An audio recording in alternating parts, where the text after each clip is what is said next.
Welcome back, everyone, to another deep dive. Today, we're looking at something I think we can all relate to, productivity in the digital age.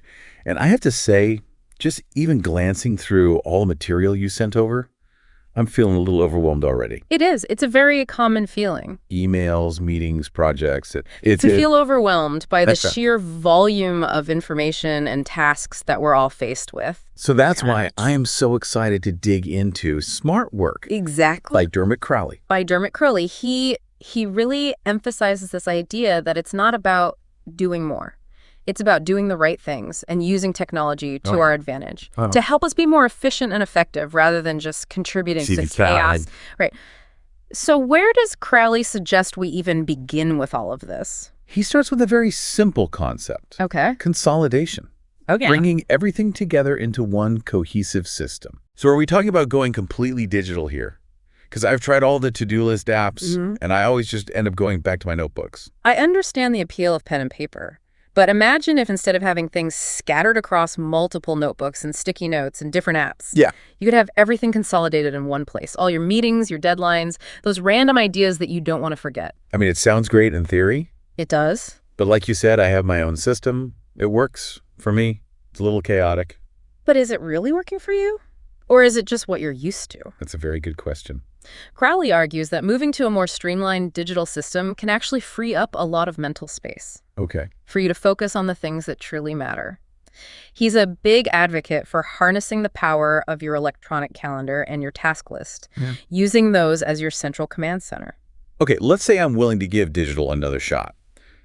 What makes this approach different from all the other productivity systems that are out there? I feel like I've tried everything. Smart work emphasizes leveraging the inherent advantages of technology. Okay. Not just replicating old methods in a new format. Okay. Think about how you handle emails that require action. Do they just sit in your inbox and kind of linger there? I'm guilty of that. A lot of us do that, right? It's my to-do list. Exactly. Okay. But what if, instead of letting those action items just pile up in your inbox, you had a system for processing them efficiently? Okay. So smart work talks about having a process to empty your inbox. A process to empty. Like a letterbox. It gets emptied regularly instead of letting things pile up. So you either respond to it immediately, delegate it, or convert it into a task in your central system. Okay. So no more using my inbox as a dumping ground for every stray thought. And to do that pops into my head. Right. But realistically, those things are coming from all over the place. I've got meeting notes, voicemails, random thoughts at 2 a.m. And that's exactly where a centralized digital system excels. Imagine you're in a meeting and you have a brilliant idea. Instead of scribbling it down on a napkin, which I will lose. Which you'll probably lose. Absolutely. You add it as a task immediately in your system. Right there in the meeting. With any relevant context or next steps. I like it. Okay, so I'm starting to see the value here. But even with the system, the amount of things that I have to get done, it's overwhelming. That's where smart work introduces this concept called the proactive zone. The proactive zone. That sounds interesting. It is. Tell me more. It's basically being ahead of your deadlines, managing your workload effectively, feeling that sense of control instead of constant overwhelm. I like that. And one of the key strategies to get there is what Crowley calls scheduling it forward. Scheduling it forward. What is that? It's about shifting your focus from due dates to start dates. Okay. So instead of thinking, oh, this is due next Friday, you think about when do I need to start working on this in order to have it completed comfortably by next Friday? So it's about being proactive instead of reactive. Exactly. Planning ahead rather than always feeling like I'm scrambling to catch up. Exactly. I have to admit, I do like the sound of that. But what about those days where it's just back-to-back meetings? It's a common problem. I can't schedule it forward if my calendar is already packed. That's where it becomes really important to create a balanced schedule. Okay. Smart work really emphasizes that. Okay. Making sure you have dedicated time for focused work. Okay. Even if it means pushing back on some of those meeting requests. There's that word again. It's so hard to say sometimes. It can be a challenge, especially in a culture that often prizes busyness. But Crowley provides a framework for making those decisions strategically. Okay. So before you automatically say yes to every meeting invitation, ask yourself, is my presence truly essential for this meeting to be successful? Ooh, that's a good one. Could we achieve the same outcome with a quick phone call or even just an email exchange? I love that. So being more intentional with our time. Yes. Instead of just letting it happen to us. Exactly. Becoming the architect of your workday. I like that. Okay, so we've talked about consolidating tasks. Yes. The power of digital scheduling it forward. What else does smart work have for us? Well, we've only just scratched the surface. Okay. In part 2, we'll delve into Crowley's ROAR method for planning. Okay. And we'll explore how to fight for those priorities that truly matter. All right. I can't wait. Bring on part 2. Stay tuned. Welcome back to our deep dive into smart work. I'm excited to keep going. In part 1, we talked about consolidating tasks and really harnessing the power of technology. Right. And today, we're going to dig into the idea of planning, which I know for many people, It could feel overwhelming. it can feel like just another task to add to the to-do list. It's true. I feel like I'm always so busy doing things that I never have time to actually plan what I should be doing.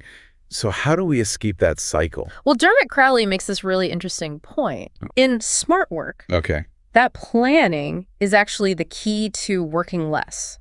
Okay. I like where this is going. Not in the sense of doing less work overall, I was going to say. but in the sense of being more efficient with your time, eliminating that wasted time and energy. I'm all ears.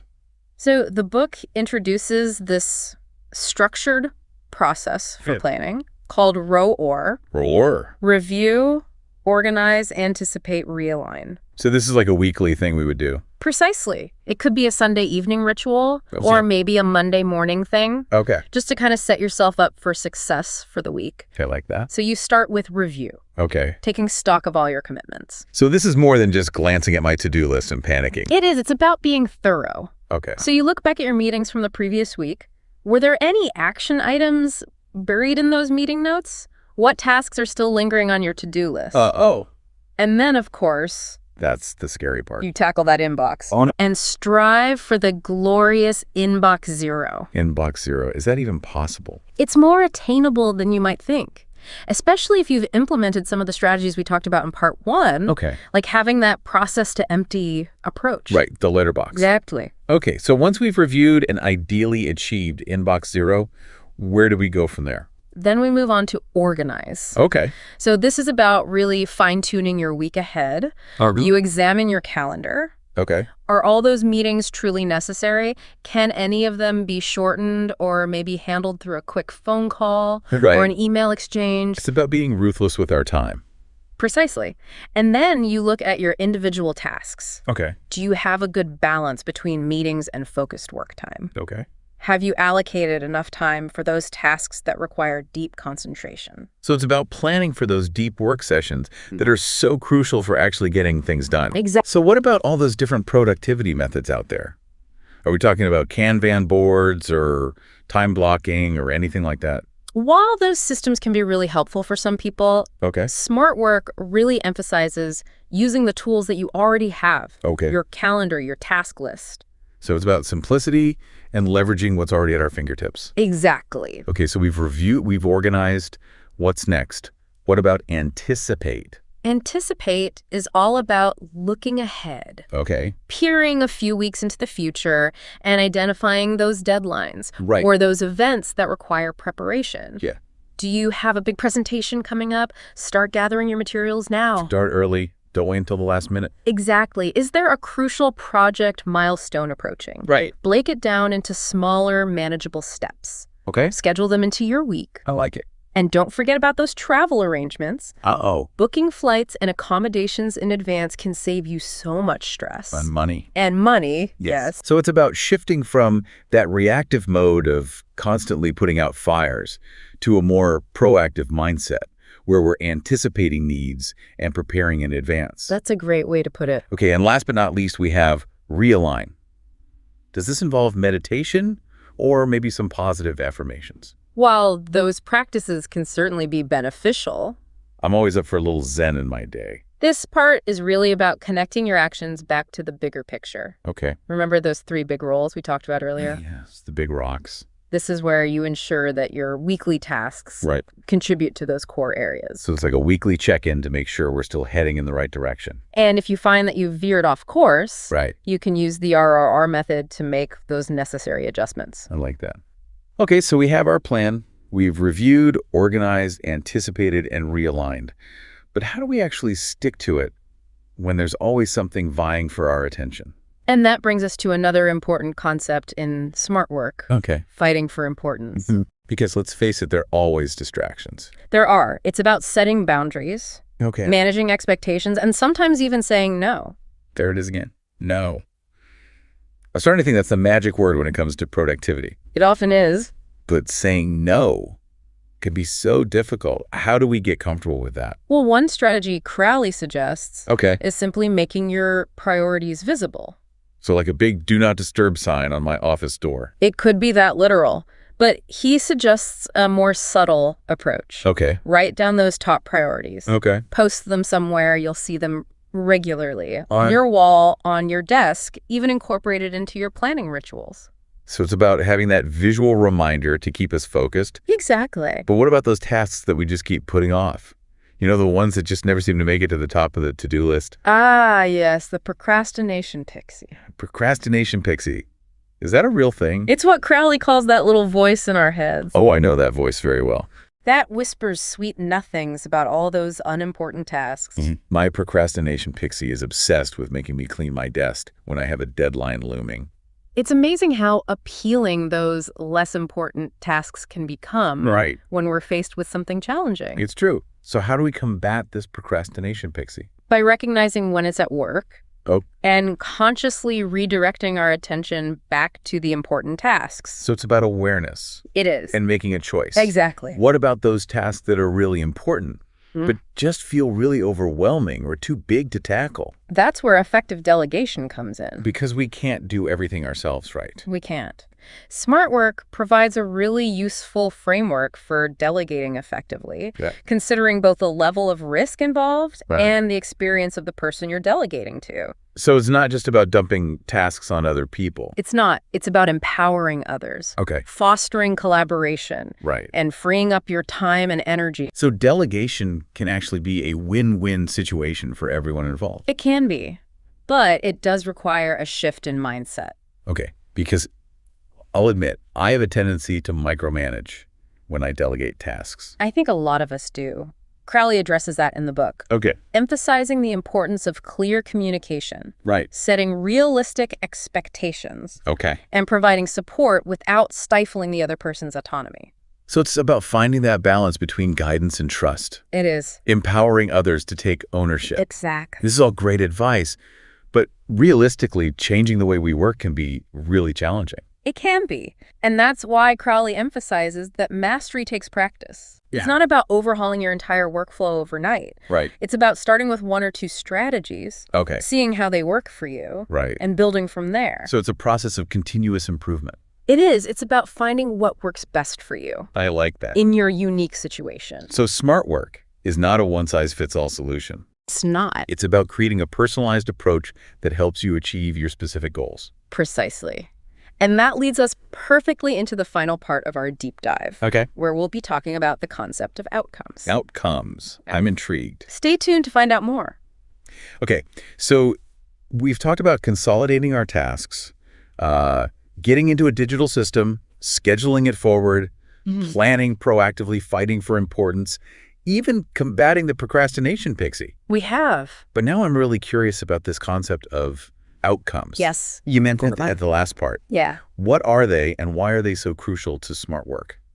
Well, think about it this way. All those strategies we've been discussing, they're not just about getting things done for the sake of checking things off a list. Right. It's about creating space for us to actually achieve those meaningful results. Yeah. Have a real impact. I like that. On our work and our lives. So it's about connecting our daily actions to a larger purpose. Precisely. Making sure that we're not just busy, but actually productive. Exactly. In a way that aligns with our goals and our values. You got it.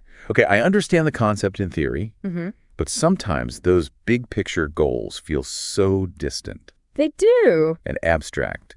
How do we bridge that gap between those aspirations and the reality of our daily to-do lists? Smart work provides a very simple framework for doing just that. Okay. And it starts with a question. Okay. What are the key outcomes I'm striving to achieve in my role? So it's not just about the tasks themselves, but the results we're aiming for. Exactly. Defining success by the impact we make. Yes. Not just by how busy we are. Precisely. It's about the value you're adding. Okay. The difference you're making. Maybe even the legacy you hope to leave behind. I like that. So once you've identified those key outcomes, Right. then you ask yourself, Okay. what are the key activities that will drive those outcomes?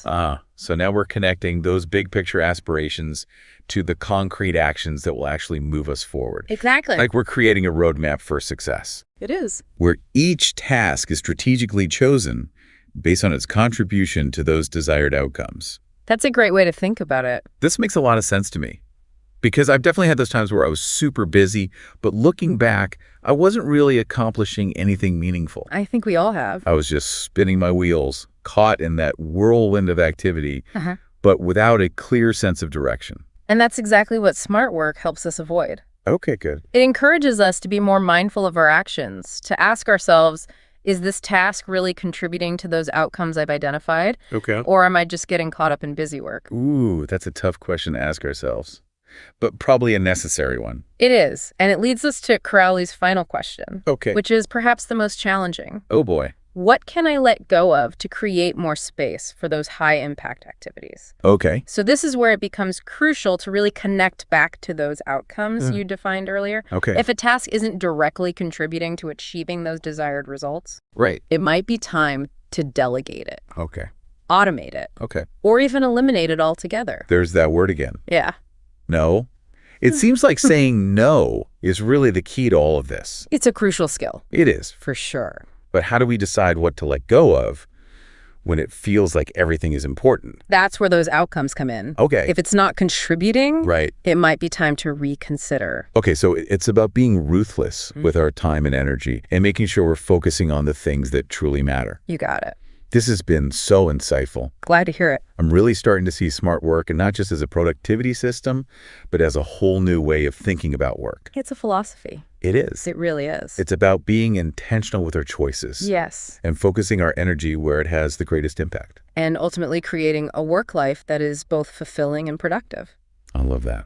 So as we wrap up our deep dive into smart work, what's the one thing you hope our listeners will take away from this conversation? The idea that mastery is a journey. It is. It's not something you achieve overnight. Right. It's about constantly experimenting, Okay. refining your approaches, and adapting to the ever-changing demands of our work. So it's a continuous process of learning and improvement. It is. And that's really exciting. It is. If you think about it. Absolutely. So if our listeners are ready to take action today, what's one concrete step they can take to start implementing smart work in their own lives? Identify your 3 key outcomes. Okay. Write them down. Right. Post them somewhere you'll see them every day. Okay. And use them as a guiding star for all your decisions and actions. Wonderful advice. Oh. Well, that brings us to the end of our deep dive into smart work. I don't know about you, but I'm feeling inspired and energized and ready to tackle my to-do list with a renewed sense of purpose. Me too. It's been a great conversation. As promised, here is a 10-point summary to help you on your journey. All right, so number 1, consolidate tasks. Utilize a single centralized system for managing all your commitments. 2, embrace technology. Leverage the power of digital tools to streamline your workflow. Number 3, schedule it forward. Focus on start dates rather than due dates. Number 4, create a balanced schedule. Protect time for focused work, even if it means pushing back on meetings. 5, plan proactively. Implement the ROA method. Review, organize, anticipate, realign. 6, fight for importance, set boundaries, manage expectations, and learn to say no. 7, make your priorities visible. Keep those big rocks front and center. Number 8, delegate effectively. Empower others, foster collaboration, and free up your time. 9, focus on outcomes. Define success by the results you produce. And finally, number 10, embrace the journey. Mastery takes practice, so experiment, adapt, and celebrate those small wins along the way. Keep diving deep, everyone, and keep striving for a fulfilling and impactful work life. See you on the next deep dive.